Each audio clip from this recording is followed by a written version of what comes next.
अस्सलाम वालेकुम स्टूडेंट्स। आज हमारा जो पैरेलल कंप्यूटिंग सब्जेक्ट है उसका हम आज टॉपिक पढ़ेंगे प्रोसेसिंग सिंक्रोनाइजेशन। हमारे पास दो आर्किटेक्चर हैं, इसमें एक है डाटा फ्लो आर्किटेक्चर और दूसरा है प्रोसेस सिंक्रोनाइजेशन। आज हम पढ़ेंगे प्रोसेस सिंक्रोनाइजेशन। प्रोसेस सिंक्रोनाइजेशन को सबसे पहले शुरू करने से पहले हमें पढ़ेंगे मल्टी प्रोसेसर सिस्टम क्या होता है।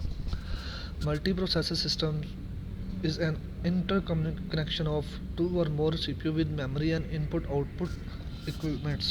मतलब कि मल्टी प्रोसेसर सिस्टम वो सिस्टम होता है जो एक दूसरे के साथ कनेक्ट होता है, दो या दो से ज़्यादा CPU हो, मेमोरी भी उसमें अटैच होती है और इनपुट आउटपुट डिवाइसेस भी साथ में अटैच होती हैं। Multi processor are classified as MIMD system, यानी कि multiple instructions and multiple data. Multi processor system इसको क्लासीफाइड कौन करता है? मल्टीपल इंस्ट्रक्शन और मल्टीपल डाटा स्ट्रीम। प्रोसेस क्या होता है?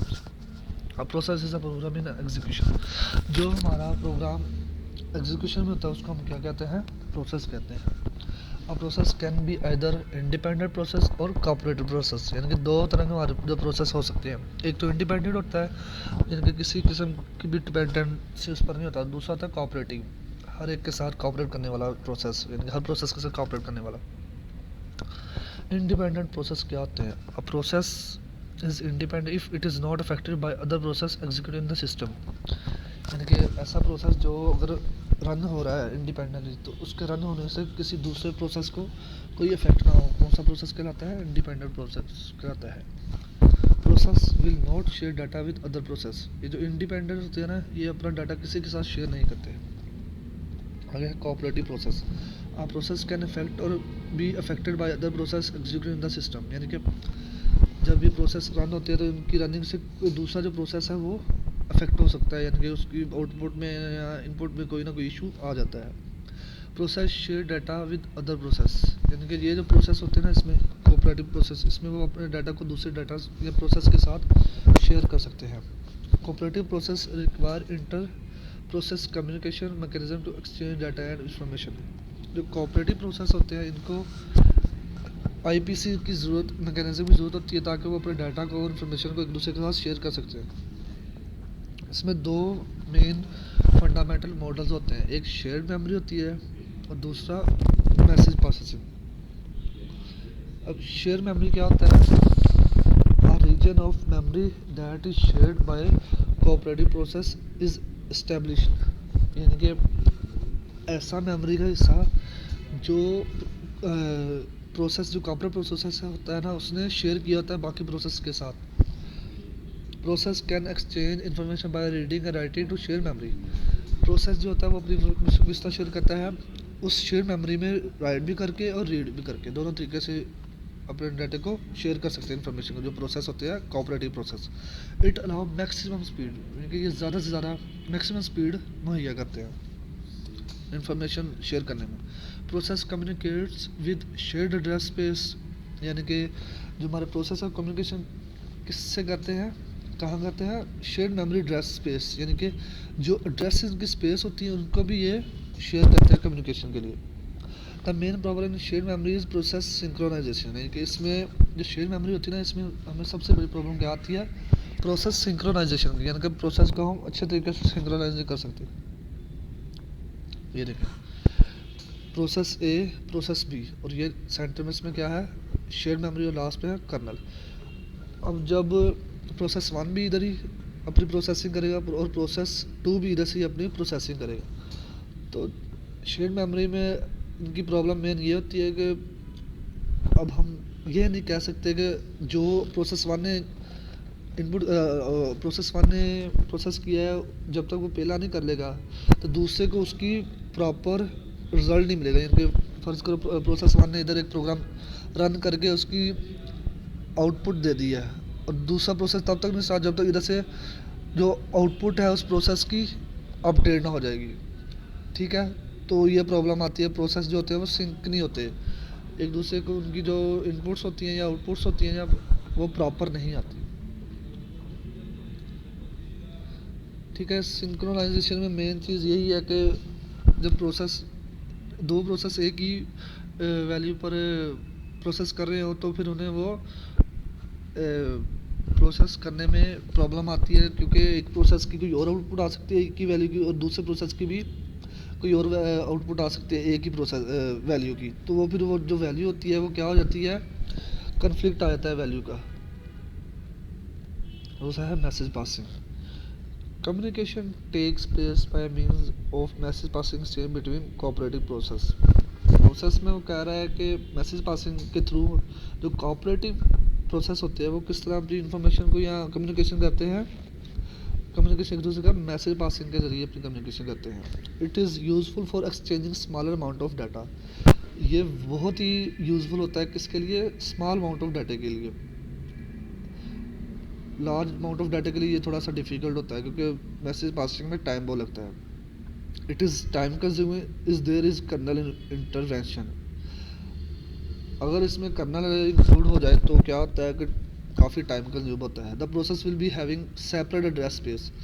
इसके लिए फिर प्रोसेस को अपनी एक सेपरेट एड्रेस स्पेस को यूज़ करना पड़ता है। प्रोसेस है प्राइवेट मेमोरीज। इसमें जो प्रोसेस होते हैं वो अपनी एक प्राइवेट मेमोरी को भी अवेल करते हैं, यानी कि गेन करते हैं। ये देखें, प्रोसेस 1 स्टार्ट हुआ, कर्नल इसमें इंक्लूड हो गया। फिर इधर से ही इसमें कोई प्रॉब्लम सिंक्रोनाइजेशन की नहीं आ रही, क्योंकि इधर से जब प्रोसेस 1 ने ये करना है, उसने जब अपनी इनपुट दे देनी है, इनका आउटपुट इसको दे देनी है कर्नल को, तो नेक्स्ट जो प्रोसेस हमारा वो कर्नल से ही स्टार्ट होना है। ठीक है, तो जो हमारी प्रोसेस 1 की आउटपुट होगी वो इस प्रोसेस बी के लिए इनपुट होगी। तो इस तरह हमारे जो रिजल्ट्स में या इनपुट्स में कन्फ्लिक्ट नहीं आएगा। प्रोसेस सिंक्रोनाइजेशन मैकेनिज्म, मेनली दो हमारे पास मैकेनिज्म होते हैं प्रोसेस सिंक्रोनाइजेशन के। एक है म्यूचुअल इंक्लूजन एक्सक्लूजन, दूसरा है condition synchronisation.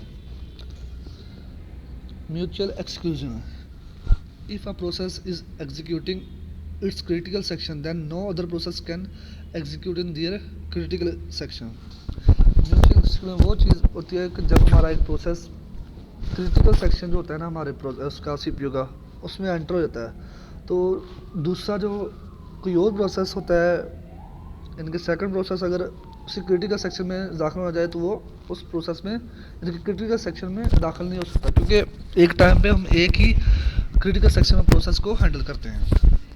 Critical section is the piece of code that access a shared process that must not be concurrently accessed। Critical section ऐसा कोड होता है जहां हम शेयर्ड सोर्स जो होते हैं ना उसको कंकरेंटली एक्सेस नहीं कर सकते, यानी कि एक टाइम पर एक या एक से ज़्यादा जो प्रोसेस है उसको उन सोर्सेज को एक्सेस नहीं कर सकते। वो हमारा कौन सा एरिया होता है, क्रिटिकल सेक्शन होता है। कंडीशन सिंक्रोनाइजेशन क्या होती है, when a shared data object is in a state that is inappropriate for executing a given operation। Condition synchronization वो सिंक्रोनाइजेशन होती है जब हम कोई शेयर डाटा को ऐसी स्टेट एग्जीक्यूशन के लिए ऐसी स्टेट हमें दे जो इम्प्रॉपर हो, यानी कि प्रॉपर ना हो एग्जीक्यूशन ऑपरेशन के लिए। जैसे अगर हम किसी वैल्यू को 0 से डिवाइड कर रहे हैं तो वो हमें इम्प्रॉपर रिजल्ट देगी। ठीक है, इनके इनफाइनाइट लूप में चला जाएगा। Any process which attempt such operation should be delayed until the state of the data object change to the desired value as a result of other process being execution। यानी कि कह रहे कुछ ऐसे operations भी होते हैं जो इतना टाइम लेते हैं, डिले इतना करते हैं कि जो हमारा डाटा होता है पूरी वैल्यू का चेंज होकर उसका रिजल्ट जो होता है नेक्स्ट प्रोसेस को भी चला जाता है। तो इस तरह जो डिले करते हैं उन प्रोसेस के लिए हम कंडीशनल सिंक्रोनाइजेशन को यूज़ करते हैं उनमें, यानी कि ऐसे प्रोसेस जो इतना टाइम ले कि हमारा जो प्रोसेसिंग है वो कंप्लीट होकर नेक्स्ट प्रोसेस को असाइन हो जाए, या सीपीयू हमारा जो नेक्स्ट प्रोसेस को असाइन हो जाए। तो ऐसे प्रोसेस को हम कंडीशन सिंक्रोनाइजेशन से सॉल्व करते हैं। म्यूचुअल एक्सक्लूजन को क्रिटिकल सेक्शन में किस तरह कंट्रोल करते हैं। Mutual exclusive execution of a critical section as whose access is controlled by a variable gate can be enforced by। कि हम गेट के एक वेरिएबल से म्यूचुअल एक्सक्लूजन को क्या कहते हैं, कंट्रोल करते हैं। An entry protocol denoted by mutex begin gate and exit protocol denoted by mutex end, यानी कि दो प्रोटोकॉल्स के थ्रू हम इनको हैंडल करते हैं, कंट्रोल करते हैं। एक है म्यूटेक्स बिगिन गेट और दूसरा म्यूटेक्स एंड गेट। जी स्टूडेंट, आज का लेक्चर इधर तक था। कल हम पढ़ेंगे म्यूटेक्स बिगिन किस तरह स्टार्ट होती है, किस तरह रन करती है और उसकी इम्प्लीमेंटेशन लॉग और अनलॉग ऑपरेशन के साथ क्या है। ठीक है, ओके।